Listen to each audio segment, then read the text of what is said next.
any money to see her, especially the way that she looks. Let's put up the second image of her smoking that cigarette. I mean, look at that. I mean, I can't say, you know, because we have a 15-year-old, but she was doing other stuff before she was smoking that cigarette. So it's disgusting, you know, what she's turned out to be and why people would still go and see her. And it shows she's preparing for an appearance at the Avon in Avondale Heights, Georgia. That's mostly where she's been doing most of her shows. I mean, this is just disgusting. You know, Eleana, I pivot to you because we remember the Stormy Daniels case. And, you know, I do this kind of as a laughable segment. Yeah. I mean, look what she is. What do you think? I know. I mean, I feel sorry for her. I mean, I do. Yeah. I mean, everything she did, gross, terrible, but look at her. Like she doesn't look healthy. She doesn't look happy. She's still bottom feeding. I mean, this woman, it just by outward appearances, it looks like she hasn't learned anything or has had any character growth. She hangs out with like Kathy Griffin, who's a raving mad lunatic. They're buddies. I when I see people living lives like that, I feel bad. I'm like, get out of it. Come on, you're old now. Straighten it out. Stand up straight and be a lady. You have the money, you have the opportunity. And, you know, I don't want to make fun of her appearance because I think there's something going on up here. I think she's got some screws loose. Damon, Galdo, what do you think about this? Do you think that, you know, she should have just, I don't know, done better for society, maybe not gone back into stripping? Like maybe she should have her ag, maybe like had a respectable job instead of going back to stripping. I mean, what do you think? I mean, yeah, I mean, I think a lot of things that she should have done differently, you know, in her life. But I correct me if I'm wrong. Is she on a comedy tour? I heard that she's doing comedy. Oh, comedy and stripping. It's both. But at the same time. Well, maybe that's the funny part. You know, you show up to a strip club, and then you see and you're like, oh my God, what happened? Maybe that's a joke. You know, I don't know. But I mean, she looks terrible. So I know. I mean, maybe she did gain a bunch of weight because now she's doing comedy, and if anybody sees her strip, they'll throw up. I don't know. Well, she got a lot of money from whatever, and I guess she spent it on, like Seth said, her Twinkie diet. And I mean, she doesn't have a lot of money. She owes the president a bunch of money, so she has to continue doing these shows to gain the money that she lost, to gain the money that she needs to pay President Trump. So that's why she has to continue doing what she's doing. That's why everyone said, why don't you just do OnlyFans? You make a lot more money. And, you know, I mean, she'd probably be stripping on OnlyFans too. But is what OnlyFans is? Well, I would know, but not necessarily. There are women that don't strip. There's women that, you know, go on there and read bedtime stories or whatever, and they get a lot of money. You don't necessarily have to strip on OnlyFans to make money. She should write a book. Yeah, she should write a book. People might want to read it. I think she did write a book. She wrote a book years ago, but it didn't make anything, obviously. So going to the next slide. Without crayons. Yeah. So going to the next image. So of course we know about her famous attorney, Michael Avenatti. They call him the porn lawyer. And let's put up the image of him. So he, of course, you know, really screwed himself because he got himself very much in trouble, heavily indicted on criminal charges of screwing over NBA and other bigger contracts in the sports arena. And he's been serving in jail in Los Angeles. They moved him recently to a halfway house. So now there's a picture of him that was taken by the New York Post of him doing mop-up duty. So he goes from being this big crap. Everybody thought he was going to run for president. Everybody thought he was just the SHIT, and he turns out not to be. And it's just, it's you know, they say it's not where you start, it's where you end up. So Stormy Daniels starts out as this, you know, stripper, porn star, makes a lot of money. Mr. Avenatti's making a lot of money as a Hollywood attorney, and this is where they're ending up. What say you, Frank? Oh, well, just from the picture I see on my screen now, it's an interesting outfit he's got on. He got flip-flops. He just looks like the typical liberal right now. And I just think these people need to get some help, and a lot of it. Yeah, I completely agree with you. Oh, you're so funny. Seth with the sword. Yeah, I mean, turning to you, and let's show the final picture of what they look like now. Or sorry, not what they look now, what they look like back then. So that's what they used to look like. that is what they look like. They were like the quote power couple, you know. I mean, she was thin then, you know, her boob job was showing out there. You know, he was wearing, you know, designer suits. I mean, he was wearing like $24,000 to $3,000 suits, custom made suits. I mean, this guy was like up and coming on CNN, on MSNBC, on Fox News. They gave him a bunch of airtime.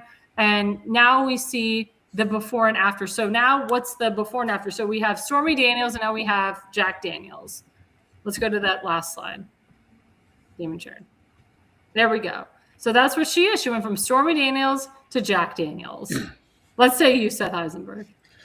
I'm kind of torn between Eleana and me. I mean, I understand she's probably got some problems. We shouldn't pick on her. We shouldn't make fun of her. We should try to help her. But then I come out on my other shoulder and says, screw her. Make fun of her. She's a fatty. Her blood type is gravy. She's exactly where she should be. She put herself exactly where she's at. She tried to steal money from somebody else, tried to accuse them of stuff. And karma or God or whatever you want to call it came back and took a big, wet, juicy chunk out of her ass. And this is the result. Yeah, and there's still no evidence that she actually had an affair with President Trump. I mean, she wrote a book describing his genitalia, but again, there was no cameras in the room. We don't know. And the only thing we have is hearsay evidence from her friend who was on the phone and supposedly heard Stormy Daniels and Donald Trump and claimed that they were that he was running around the room in his underwear and he was like hitting her with a towel. I mean, do you honestly see President Trump running around a hotel room with his underwear on? No. First of all, I know for a fact that President Trump, he was a little bit self-conscious of his body. He actually never got naked in front of Melania Trump. So when they were having relations, he actually, they were in separate rooms. He got completely naked, turned off the light, got under the covers, and that's how they made love. And that's the truth because he was very self-conscious about his body. That was a true fact. And this was before he became president, right? I'm sorry, say again? This whole Stormy Daniels thing was prior to him being president, right? Yeah, exactly. I don't care what he did before he was president. I don't care. Right. What they're saying is that he had an affair with Stormy while Melania was pregnant with Barron, which again, that's between him and them. That shouldn't involve anybody else. Right. I know for a fact that the first lady was very embarrassed by this. She would go on Air Force One by herself to Mar-a-Lago because she was very embarrassed by this. And the president was like, what are you doing? Like, it looks really bad. Why are you taking off? And they reconciled. But yeah, I mean, I feel very bad. You know, I feel very bad for Melania Trump in all of this. And of course, people tried to say that Melania Trump was a porn star, and she wasn't. She was a professional model. Yes, she got naked modeling in Europe, but that's Europe. I mean, that's what they did in Europe, you know. But it was modeling. It was professional modeling. She didn't strip. She didn't do porn. You know, she didn't do adult entertainment. I mean, it's a completely different profession. Yeah, I spent time in Europe for a while, and I was watching commercials, like soap commercials, and there's people naked on the commercial using the soap, and I'm like, what? I'm like trying to change the channel. That's Europe. I'm on the adult channel. Yeah, I mean, that's Europe. I mean, in Europe, they put the pornography magazines in the front and then the news magazines in the back. I mean, that's Europe. That's just Europe. That's just how it is. And, you know, people want to discredit the first lady and kind of compare her to Stormy Daniels, but you can't. What's very interesting about this is Michael Cohen, President Trump's, you know, defamed attorney. Obviously, you know, he lied about everything in this entire case. He claimed that, you know, President Trump was buying him off and told him to, you know, give Stormy Daniels, write her a check, you know, here's my name, sign it, take the money right out of my account. And like, you know, they claimed it was a hush money payment. We find out later that no, Michael Cohen took his own money out and paid her to hush her up. And he went to jail for other things, Michael Cohen. He went to jail for stealing from the medallion cabs. That was a huge thing. We go back to Avenatti for a second. I'm sorry? We go back to Avenatti for a second. Yeah, go ahead. No, I just want to say the porno lawyer, they call him. You know, he was all over The View. He was all over. You know, he was the next coming, next president. They were calling him. You know, and they were fawning all over him. Oh yeah, I know. And his fall from grace was like complete flop. But that again, that's my dig at media out there. They're all, you know, the whole cows of The View were all over. He's the next Jesus. It's like what do you expect? He's a lawyer.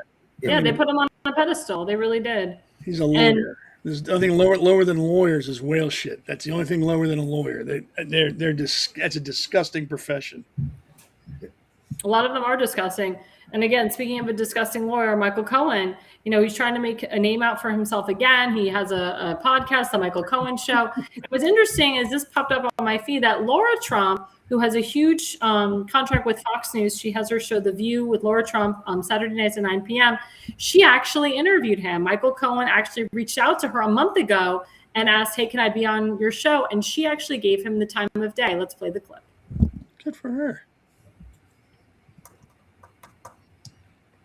You actually reached out to me, which I really appreciated. I don't think you and I have talked in 10 years or so. 9 years to be exact. There you go. In 9 years. Okay. And you kind of reached out very frustrated to me yesterday. And I said, why don't we sit down and talk? So why don't you tell me what's been going on with you and why you felt compelled to come out and really, talk here on this platform of my podcast? Well, there's a lot of stuff that's clearly happening right now in the country. There's a lot of stuff that's happening with me personally, where, believe it or not, my own Democratic Party has started to pull away from me because I refuse to answer into a narrative that ascribes to their ideology. But the reason I reached out to you, and I was so thankful, Laura, to be honest with you, that your response was so gracious. I mean, it is 9 years since we used to sit down and engage in conversation. Somewhere along the way, we as a society have allowed politics, right, to convince us that if you sit down with someone who maybe holds a different view, well, then it must mean that you agree with them on everything. And that's simply, obviously, not so. And that's not how democracy works. And so I thought that having a conversation with you would be something worthwhile. You really answer that question? I don't know the answer to that question. Yeah, no, it was a very short clip. So, my question, I'm going to pivot to you, Seth, here. This man, completely lied about her father-in-law. This man vehemently went on the attack against her father-in-law. He would have loved her father-in-law to have been jailed. And, now he's reaching out to Laura Trump. And I don't know if he apologized for what he did or whatnot. I guess I'm going to say, put it into perspective. If this happened to you, if this guy who tried to hurt your father-in-law, who wants to come on your show, obviously get a soundbite, kind of make a name for himself again, would you take it on? Or would you say, F you? Sorry. I firmly believe everybody gets a second chance. I've always believed that. Everybody steps in a big pile of it once in a while. Maybe everyone steps in a pile of it every other month. As long as they're not making the same mistakes, they get a second chance. As long as he's contrite and he doesn't go back to trying to frame people and steal from people, then, he deserves a second chance. Would I have let him on my show if he'd done that to my father-in-law? If I had a father-in-law? I might have, and then I would have verbally assaulted him and just beat him up one side of the street down the other, but with the hammer. But I firmly believe people get a second chance. As long as you don't do the same thing again, you get a second chance. He served his time in jail. His tab is square. He's flush with the house. He's done. His tab is paid. He gets to start over again. Now it's on him. If he screws up again, then dude, you're just an all around sucker. You're an idiot. But if he actually means to try to better himself, I'd help him. Good for him. I hope he does. That's the whole purpose of jail. And people have forgotten that. It's not a punishment. It's a time to reflect. What did I do to get here?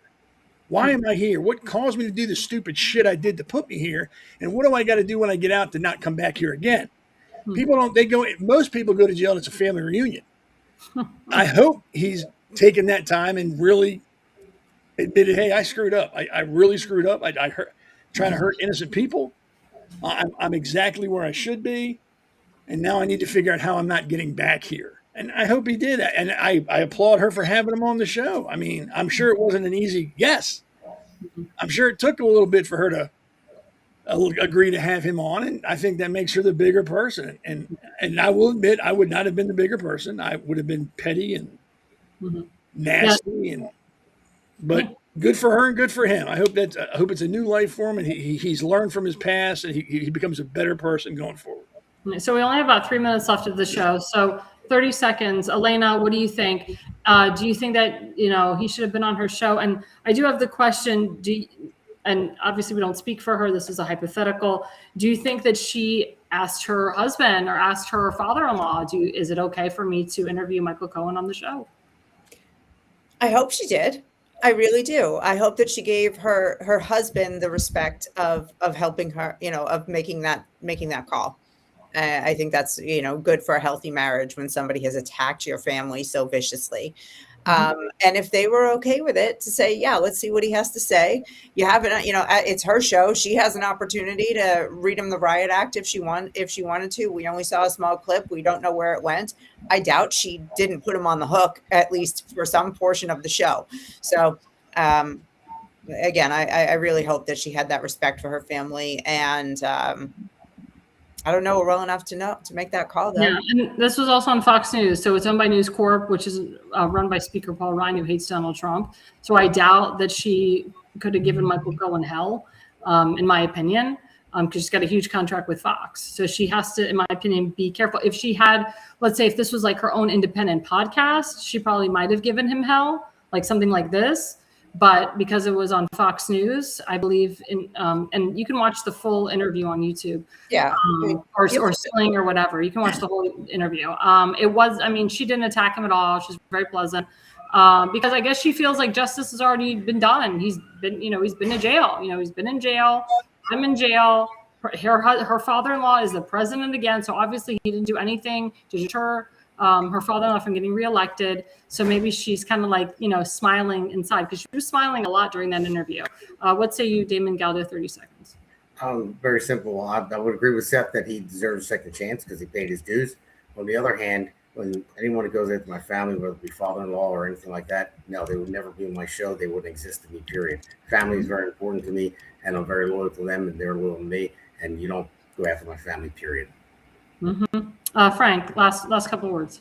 I agree with Damon and Seth. Everybody deserves second chances, and if I was in her position, I would let him on my show because I'd like to hear what he has to say. But I would definitely tell my family first. I'm letting this dude on my show, and just hearing what he has to say. I know it was on Fox, so no cursing.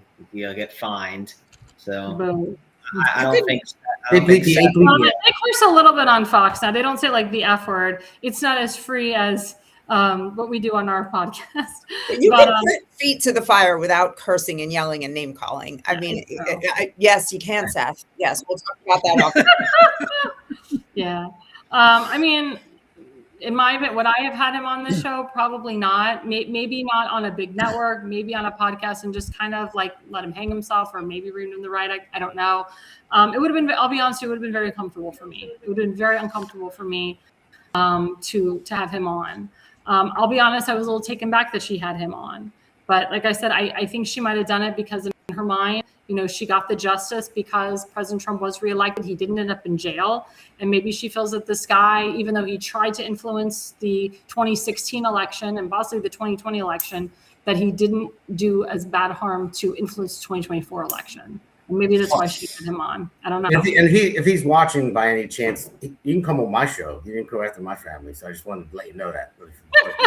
No, you should have him on when Heather's on. That'd be great. I want Stormy Daniels on my show. I want Michael Avenatti on my show. In studio, Seth? Oh, hell yeah. Oh, my God. So anyway, guys, obviously she's eating good. I want those recipes. So anyway, guys, we're a little bit over, but I just want to give you guys the acknowledgement. Don't forget, every Wednesday night is The Pulse. You never know who's going to host. You never know who our guests are going to be. But we appreciate everybody who watched us tonight and everyone who commented. Don't forget my show, Alexandra Levine Live, every 2 Tuesdays of the month and every Thursday night. Mr. Eisenberg will be covering for my show tomorrow night. So please watch from 8 to 9 p.m. It's going to be very colorful. I'm very excited. I love when Seth covers my show. Elena's covered my show. I love when you guys cover my show. I really appreciate it. I do want to send a personal Yom HaAtzmaut. Happy Israel Independence Day. 78 years that Israel has been a state. Seth, my Jewish brother up here. So, please, guys, if you're celebrating in Israel, I hope you got to celebrate in Israel, not in a bunker or a bomb shelter. I hope you guys got to get out and celebrate Israel Independence Day. But again, please follow us again at America's Pulse Network. We're on the major, networks, Facebook, YouTube, Substack now, Spotify, X, everything. Damon, Galdo, I just want you to plug in your website before you have to go. Please go to votedamongaldo.com. You'll see them about my platform. My podcast, I still have them Mondays, the Jersey Shore, SURE, so you can see me there as well. But votedamongaldo.com and click on that donate button. I'm going up against the juggernaut in Donald Norcross, who has about $3 million, and I have about $3. So I'm kind of joking, but it's close. Well, we need people to get out there. We need people to get out there to vote for you and do fundraisers for you and help you out any way that they can. It's very important. I just want to say for the record, the state of Ohio has early voting going on for the whole month. Please, guys, vote the right way. Get out there, early vote, put the right Republican in there. And we have, I'm just going to plug in our good friend Tim Fazenbaker. He's running for Baltimore County Council, District 9. Early voting for him starts June 11th, and his election's June 23rd. If he wins the primary, he goes on to win the general. He becomes a new county councilman. He will kick butt on that county council and actually make a difference in Baltimore County. Yeah, and we have our good friend Justin Murphy. He's running for U.S. Senate. We want him to win the primary. He's awesome. Love Justin. He's great. And just many other great people. Our friend Sam Rosenblum, who's running for Frederick County School Board. Awesome guy working with incumbent Cole Black. Great guy, very eclectic guy too. His signs are very, very interesting, but he's actually a very smart guy and very good guy. And I'm very glad that he's stepping up. I applaud a lot of Republicans that are stepping up for local races, because politics is local, and we really, in my opinion, need to focus more on the local races than the federal races, in my opinion, just because of what we've seen in New York and so forth, with getting these damn liberals in and you can't get them out, and then they end up going up and being congressmen.